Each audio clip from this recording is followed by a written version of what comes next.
Salve, salve, família vascaína. Fim de jogo na Liga Arena. Vitória do Atlético por 1-0, gol do volante Eric. Gol marcado na primeira etapa.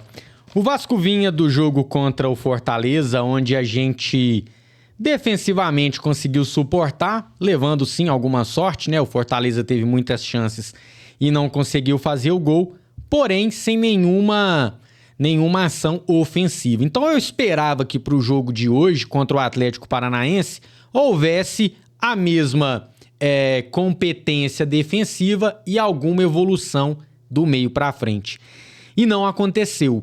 Se a gente começa o jogo de novo sem nenhuma criatividade, sem minimamente agredir o Atlético, a gente começa tomando um sufoco gigante lá atrás. É bola errada, saída pelo Paulo Henrique, Galdames, passe errado, toda hora um buraco na defesa, na frente da defesa, enfim, uma equipe desorganizada que sofreu pressão. 3 bolas na trave do Vasco, né, jogadas pelo Atlético, só no primeiro tempo e mais uma no segundo tempo, diz um pouco como foi o jogo, que, né, o resultado não condiz muito com o que foi a partida. E pressão pura, e aí tudo acaba de ruir de vez quando o senhor Hugo Moura, né, me dá um passe. Eu até na hora da narração, a hora que ele recebe aquela bola e eu vejo que ele vai recuar, eu dou uma olhada aqui na minha escalação para eu dar uma olhada em alguma informação, alguma coisa, e nem tinha visto. A hora que eu olho pro monitor de novo, o Hugo Moura já tá fazendo a falta ali em cima do Zapelli e tomando um cartão vermelho que para mim foi justo. Para mim era realmente chance clara de gol. Acertou o Daronco, que aliás para mim não teve culpa nenhuma, tá? Eu odeio o Daronco, mas hoje zero arbitragem, hein? Hoje é toda a incompetência é nossa. E aí, cara, 15 minutos do primeiro tempo, se você tinha algum planejamento, alguma expectativa pro jogo, ela vai por água abaixo, né? O psicológico do time, você vê que todo mundo fica entregue depois da expulsão, porque já imagina o pior. O Vasco tava só tomando pressão, de repente você ainda tá com 1 a menos, 15 minutos do primeiro tempo, aí era esperar pelo pior. E o pior veio, né, minutos depois, assim, segundos depois, com o vacilo do Paulo Henrique. Se você pegar o replay, quem teria que estar marcando o Bruno Zapelli, que é quem faz o cruzamento, se não me engano foi o Zapelli mesmo, era o Paulo Henrique. E ele dorme, a hora que ele acorda, o Zapelli já tá fazendo o cruzamento, e aí pra mim não tem o que fazer, né? O cara vindo de trás, faz o gol, 1-0 Atlético. E o primeiro tempo só não é uma goleada por 2 coisas. Primeiro, por um tanto de sorte, como eu disse, foram 3 bolas na trave. E segundo, pelo Léo Jardim, que faz pelo menos uma grande defesa no primeiro tempo e 2 grandes defesas ainda na segunda etapa. E aí eu esperava um segundo tempo péssimo do time do Vasco, né? E por incrível que pareça, o time resolve jogar alguma coisa na segunda etapa. Infelizmente foi tarde demais.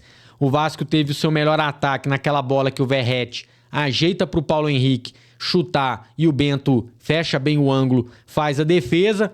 Alguns lances do chute do David de fora da área e é só, né? Teve também 2 lances, né, que o Verratti sai na cara do gol, porém as 2 situações de impedimento, uma delas o Verratti inclusive consegue balançar as redes.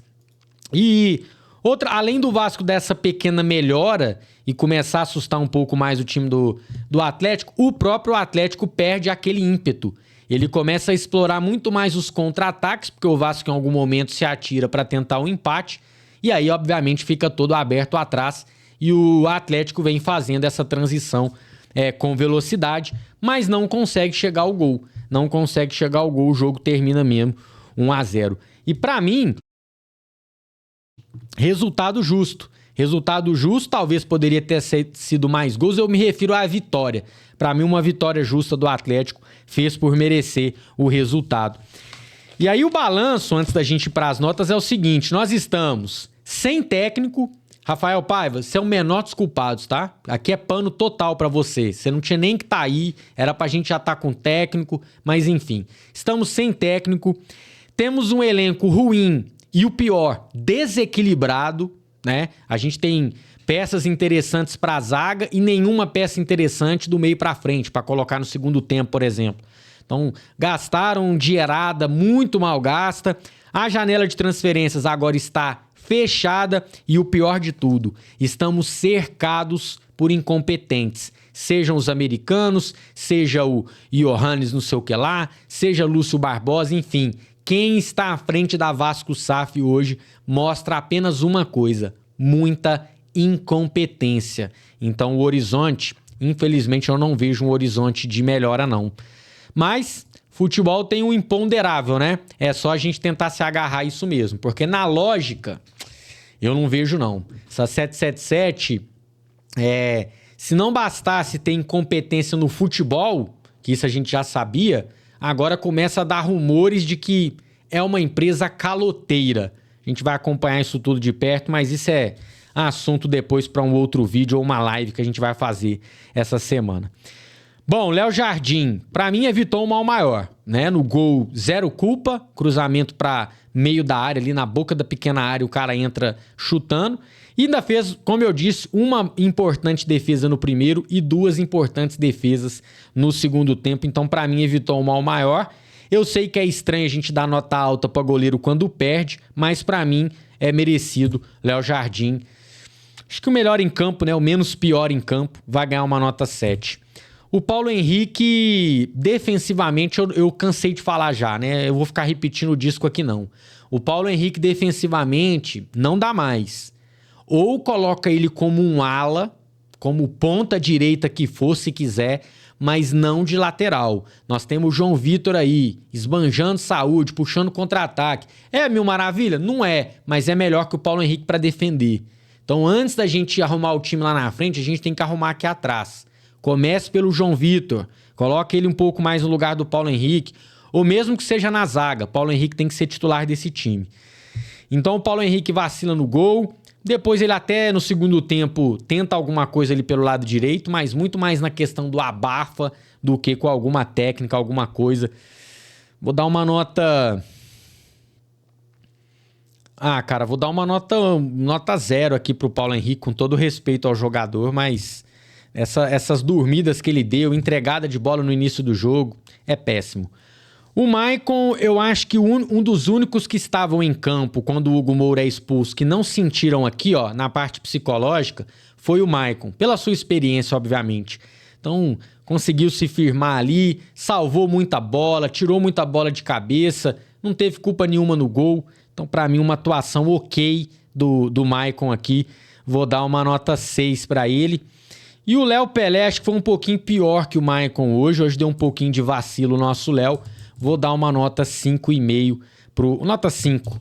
Uma nota 5 aí pro zagueiro do Vasco. Lucas Piton, como eu venho falando no ano todo, irreconhecível, né? A má fase do time contaminou o Lucas Piton, que não consegue render, não consegue bons cruzamentos, não consegue nada. O Piton não tá produzindo nada lá na frente, tá só defendendo mesmo lá atrás. Então que volte, Lucas Piton, que reencontre em algum momento o seu futebol, porque a gente precisa dele. E muito, e muito. Você foi um dos principais jogadores na temporada passada, então eu tô junto com você, tô esperando essa reação aí. Vou dar uma nota 5,5 pro Piton. Hugo Moura não tem outra nota, né? Com 15 minutos de jogo, você dá um passe errado, faz uma falta numa chance clara de gol. Nota 0 para o Hugo Moura, que é desfalque então na partida contra o Vitória em São Januário. Lembrando que o próximo jogo é Campeonato Brasileiro, domingo que vem contra o Vitória, 11 horas da manhã em São Januário. Matheus Carvalho, perdido demais, sem confiança. No segundo tempo, antes de ser substituído, deu uma melhoradinha, mas não é aquele Matheus Carvalho que a gente se acostumou a ver, que estava entrando bem, né? Uns 2, 3 jogos para cá, muito sem confiança. O nosso Matheus Cocão, vou dar uma nota 4,5 para ele. Galdames, pô, cara, eu não imaginava que eu ia, mas para mim foi um dos melhorzinhos, viu? Quando o Vasco tá com 1 a menos, ele e o Matheus Carvalho ficam sobrecarregados na defesa. Então, assim, a gente tem que ponderar isso, né? Você jogar com 1 a menos no meio-campo, vai sobrar espaço, tá? Agora, o Galdames, querendo ou não, ele deu uma dinâmica ali de passe, ele achou um passe aqui ou ali, Muito male, né? Mas, enfim, tentou alguma coisa ali o nosso Galdames. Vou dar uma nota 5,5 para ele. Uma nota 5 aí pro Galdames, tá de bom tamanho. Rossi, não mostrou nada, né? Foi substituído aí pela expulsão ainda na primeira etapa. Vou dar uma nota 1 pro nosso Rossi. Vou dar um 2, né? O Rossi pelo menos não falhou nada demais assim. Vou dar uma nota 2 para ele, que é uma nota péssima. David foi quem mais tentou hoje no ataque, né? Tudo bem, muita finalização para fora, muito chute tosco, mas pelo menos é um cara que tá tentando criar alguma coisa. Nesse deserto que é o ataque do Vasco, o David, ele tem vontade, ele tenta puxar alguma coisa ali para chamar o time, né? Vou dar aqui pelo esforço, né, pela correria, um 5,5 pro DVD. O Verratti, nenhum lance perdido, né? O lance que ele perdeu, que ele faz o gol, ele acabou estando impedido. E eu não vou ficar sobrecarregando um centroavante que não recebe chance para marcar o gol. Tá sentindo muita falta do Payet, tá sentindo falta de um ponta que consiga, né, municiá-lo ali dentro da área. Então, e sempre muito batalhador, né, lá atrás, enfim. Vou dar um 4,5 aqui pro nosso Pablo Verratti. O João Vitor, junto para mim do Léo Jardim e do Maicon, os três aí melhorzinhos dentro de campo. Vou dar um 6,5 aqui pelo segundo tempo do João Vitor. Puxou um contra-ataque perigoso. Aquele contra-ataque que eu falei que o Paulo Henrique chuta em cima do Bento, quem puxa aquele contra-ataque é o João Vitor. Foi bem defensivamente, tendo que voltar alguns lances ali para recompor. Nota 6,5. O Eric Marcos começou com muita falta de confiança no jogo. Isso para um garoto da base é péssimo, né? No primeiro lance você já vê muito se ele vai dar certo ou não no jogo. Não foi bem o nosso Eric Marcos. Nota 4 para ele. O Adson, pouco tempo em campo. O pouco que esteve com a bola não produziu nada demais também. Também vou dar uma nota 4. Mesma nota pro Cleiton. Aliás, tem o Sforza antes, né? O Sforza, ele é um jogador muito comum. Um jogador que não tem um passe diferenciado, ou pelo menos não tenta um passe diferenciado.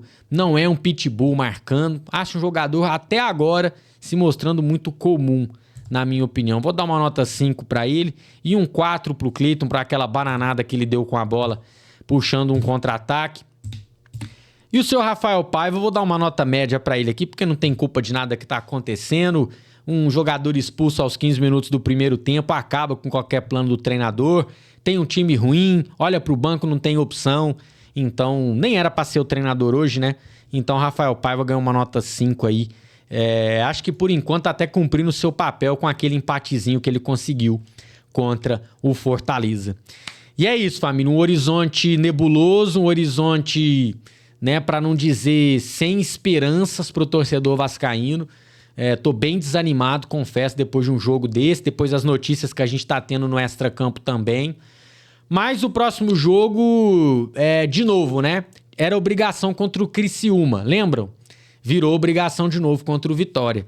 E essa pressão, ela só vai subindo. Essa água, ela só vai subindo. Até que uma hora você não aguenta e começa a se afogar, né? Vamos ver se o Almirante, consegue se agarrar em alguma coisa, dar uma nadada para não se afogar ainda nesse primeiro turno, né? Estamos só na 5ª rodada do Brasileirão.